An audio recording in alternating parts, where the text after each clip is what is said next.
Good morning. Today is Monday, April 17th, 2023. There's one prayer that has had an oversized impact on Jewish life, and I'd like to discuss it with you today, and then a kind of an informal series over the next couple of weeks, every once in a while, to do another installation. And I'd like to discuss with you the Kaddish prayer. It is among our oldest prayers. It was originally written about 2,400 years ago, and it has evolved into several different forms, which we will discuss. It's a prayer that is only said within a minyan, within a prayer quorum that consists of at least 10 adult Jewish males, plus whoever else is there.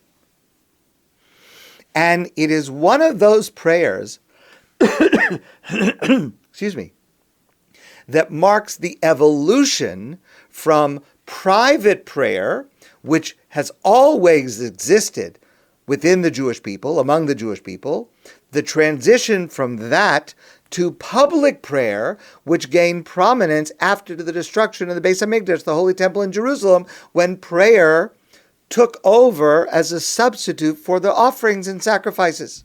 So as such, this prayer marks the rise of the synagogue as we know it, along with other institutions, such as a chazan or a shliat tzibor, a person who is leading the prayer, the reader's repetition of the Amida, and other public aspects of prayer.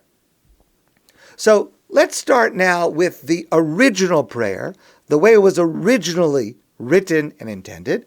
Excuse me. I'm sorry. Ironically, it is known to us today as Chatzi Kaddish, the half Kaddish. Really, it's the original Kaddish, but you'll see why it's called half Kaddish a little bit later. The words are a mixture of Hebrew and Aramaic, which reflects the languages that were spoken widely by the Jewish people in the time that it was written.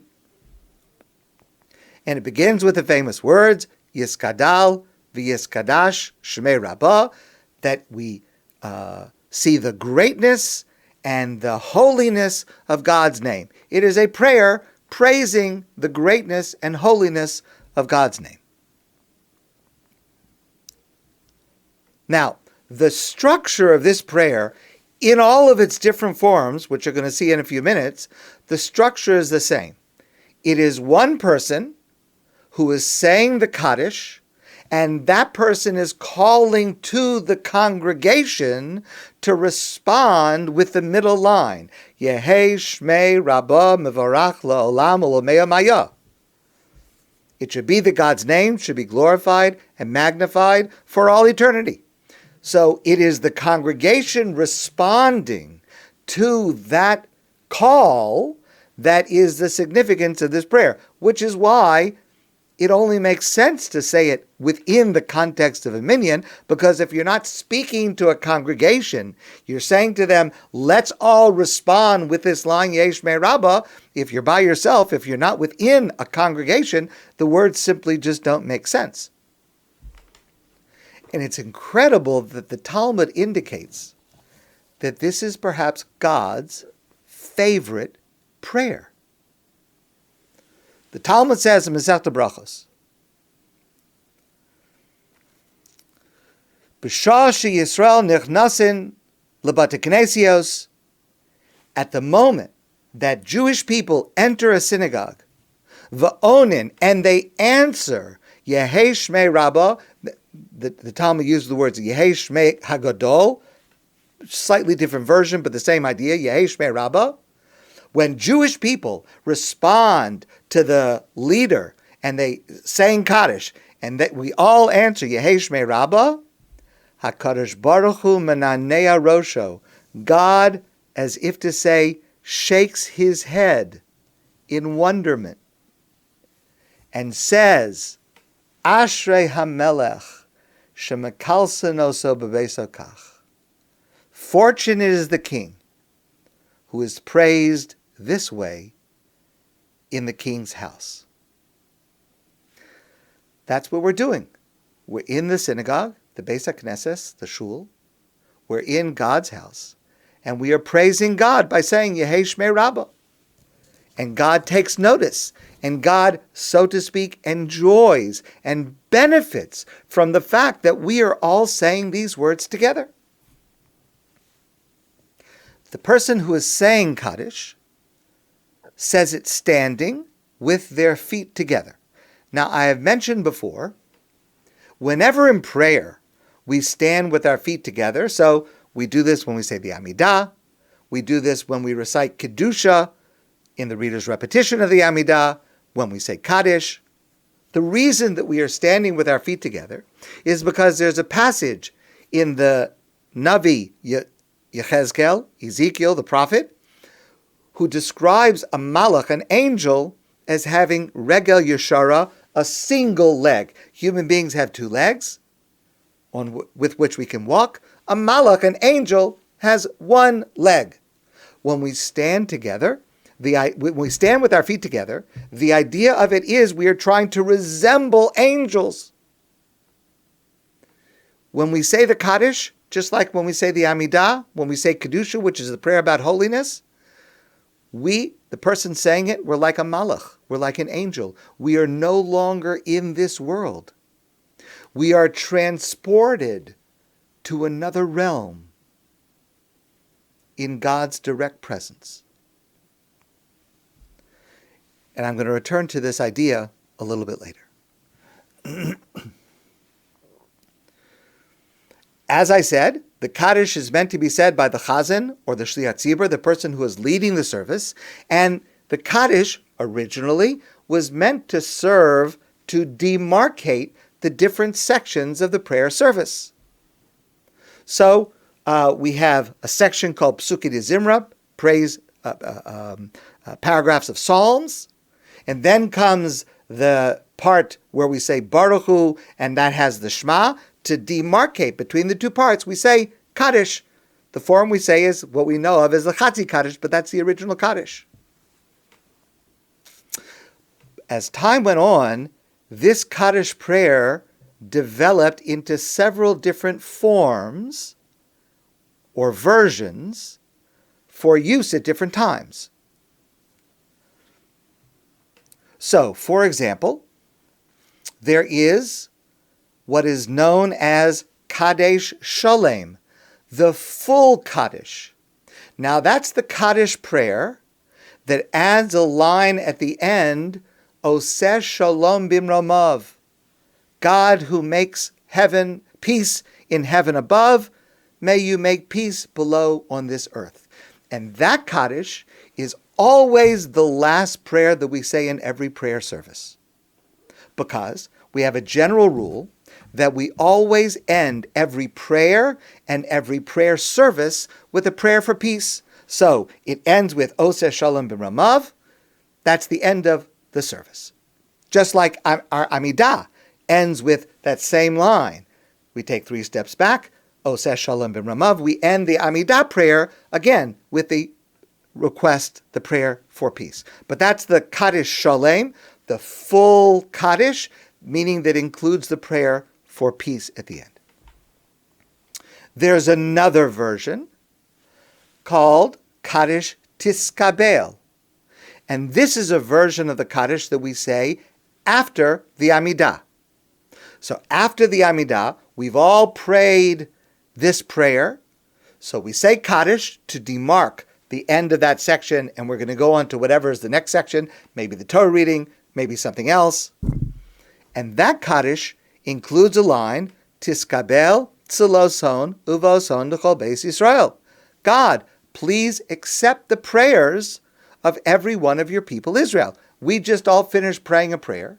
So we're asking you, God, please accept our prayer. Tiskabel tziloson uvoson d'chol beis Yisrael. That's Kaddish Tiskabel. Always after an Amidah.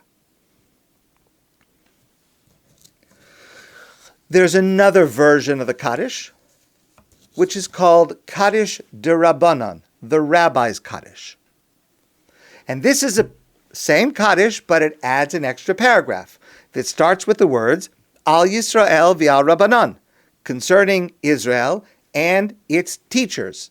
So this is a paragraph that thanks those who teach us Torah, our teachers, our rabbis, all of those people who teach us Torah. And we say this form of the Kaddish not after a prayer, but after study. Whenever we say Kaddish after having studied Torah as opposed to prayer, we say this form of the Kaddish because we just studied Torah. Now, let's say a thank you and a blessing to those who teach us Torah. By the way, we discussed this before. Every one of our prayer services, that's not exactly true. Most of our prayer services also include some passages that are not prayer at all. They are study. For example, every morning we say a section of the prayers at the very beginning called Karbanos. We're not praying. We are recalling, reviewing the sacrifices that would be offered. Every Friday night, Ashkenazim, we Ashkenazi Jews, we say Bama Malikin. That's not a before Mariv. That's not a prayer. We are reviewing a chapter of the Mishnah about the laws of lighting Shabbos candles. Every Shabbos morning, we say near the end of davening Ein Kelokenu, and then we say a passage of Pitum Haktoras. Pitum Haktoras is not a prayer. It is a review of the making of the incense that were offered in the Beis HaMikdash every day. So after each one of those sections, or after any Torah learning, we say this form, Kaddish Rabbanan. Since we studied Torah just now, we say a paragraph that thanks those that teach us Torah. There's a very, very interesting version of the Kaddish. Interesting in the sense that it also adds an additional paragraph we do not normally encounter. And particularly interesting because there are only two occasions that we say this Kaddish prayer. We say this prayer, God forbid, at a funeral at the graveside. And we say the same Kaddish prayer when we make a siyum, when we have a celebration, a party, to celebrate having finished the study of a volume of Talmud. So first of all, it just sounds kind of mind-boggling. There would be a prayer that is somehow appropriate to such a terrible event, a sad, grief-stricken event as a funeral, but also to say at a party celebrating the accomplishment of completing the study of a volume of Talmud. That in itself is quite amazing. But let's see what it says. So this version says as follows. Ba'alma du asid lischarita ulachaya mesaya. Yiskadal v'yiskadash, God's name is magnified and glorified in the world that in the future will be renewed, reviving the dead and bringing them back to life, rebuilding the city of Jerusalem and reestablishing the Beis HaMikdash, the Holy Temple in Jerusalem. Of course, this is one of our fundamental beliefs, one of the Rambam's Yud Gimel Ikrim, one of Maimonides' 13 principles of belief. There will come a time in the future when those who have passed away, who are deserving, will be brought back to physical life. Tchias HaMesim. So, at the graveside, as a person we love has passed away, and we're burying the person in the earth, God forbid, we say this version of the Kaddish. Death is not permanent. That is a fundamental Jewish belief. It is part of the cycle of life, but even in death, our neshama, our soul, continues to live. We are still connected to God. And there will come a time in the future when our body will again be reconnected to our soul. So we say this version of the Kaddish at a funeral to serve as a deep, deep, tremendous nechama, a comfort to the mourner, that what they are going through is not permanent, because we assert with certainty the ultimate coming of Tchias HaMesim. It is likewise appropriate when we celebrate the completion of the study of a volume of Torah, because after all, what is the goal of studying Torah? The goal of studying Torah is to know God as much as it is possible for a human being to know.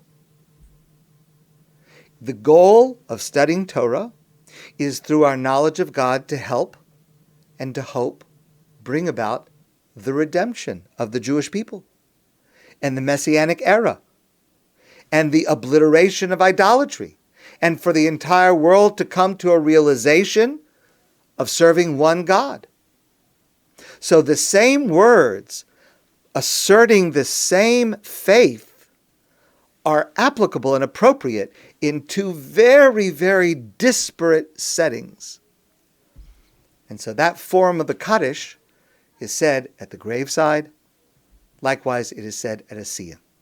Just by the way, there are certain special days when at the graveside we do not say that version but rather the regular mourner's Kaddish, but that's a separate topic for another time. You will notice, of course, that so far we have not discussed the mourner's Kaddish, and that is the subject we will turn to next. My friends, I want to wish you a great day, and I look forward to seeing you soon in person.